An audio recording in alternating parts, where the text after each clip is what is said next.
to my channel. So today we are going to be talking about the I-9 form. This is a form when you're going to start a job.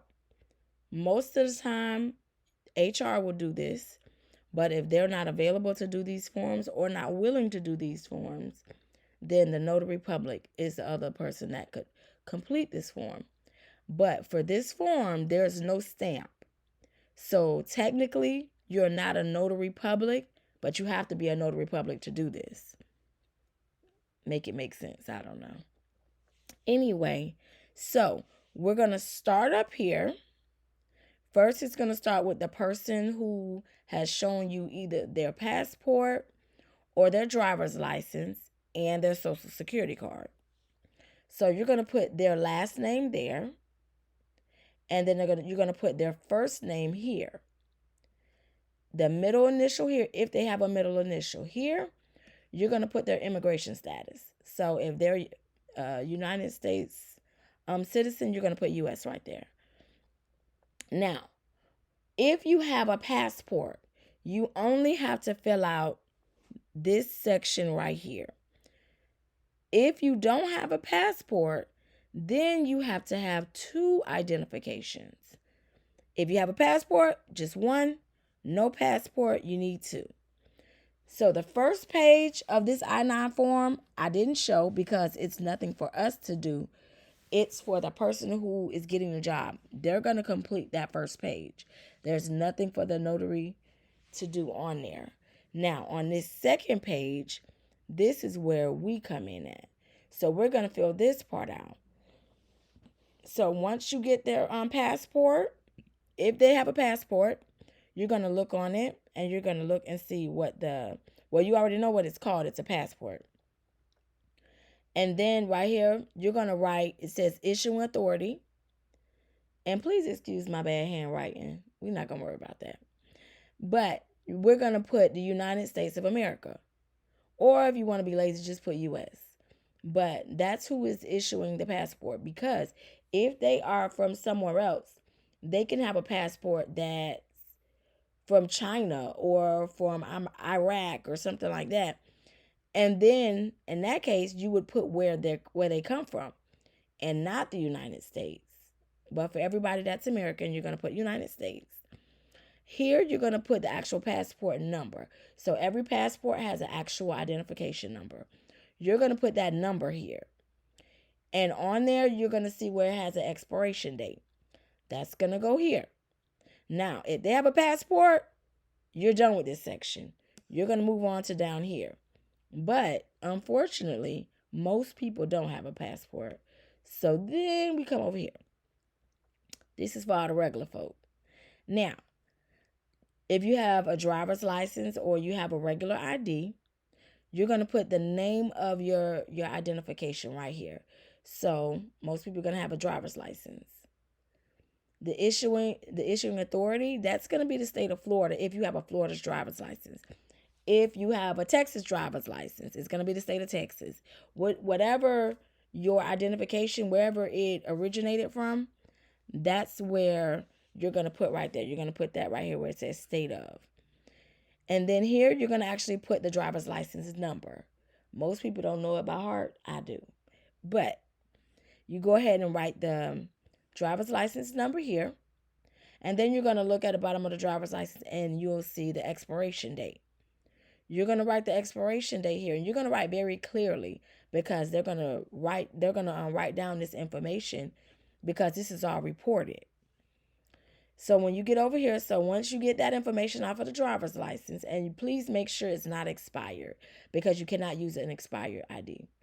You're going to come over here and you'll write, okay, document title. That's going to be your social security card.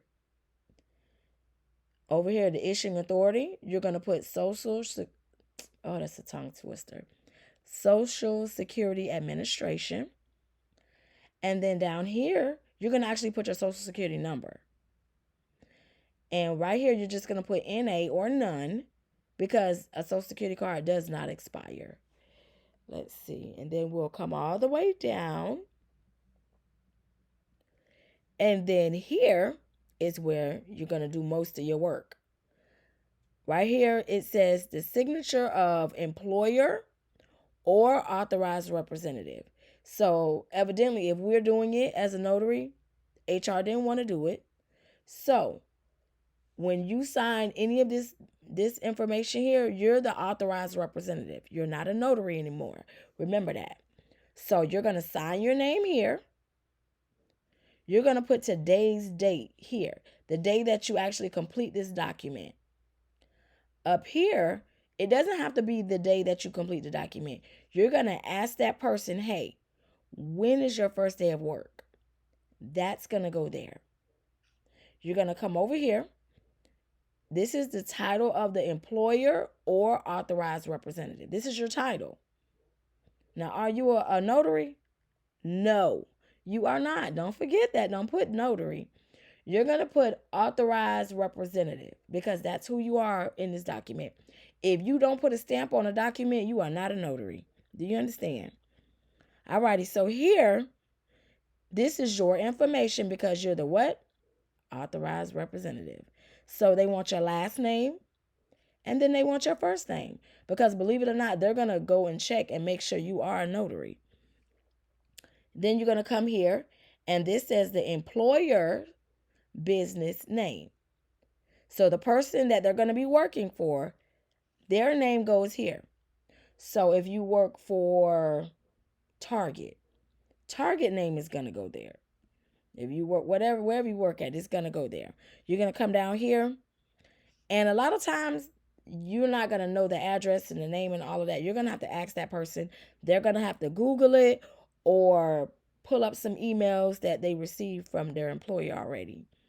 So once you get down here, you'll put the address of the employer, the city of the employer, the state, and the zip.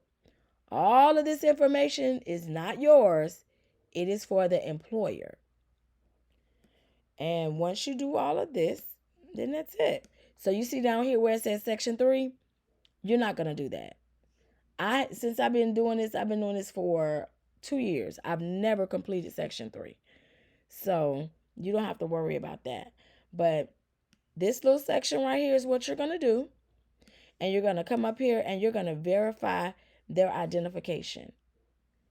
And that is it. There's a third page to this, but that third page is basically just telling you what type of identification is valid to complete this document. So as long as you have a driver's license or a regular ID with a picture and a social security card, or you can use your birth certificate, then you're fine. But if you don't, get that third page and figure out exactly what identification is going to work. But if you got that passport, you only need that. And so that's it.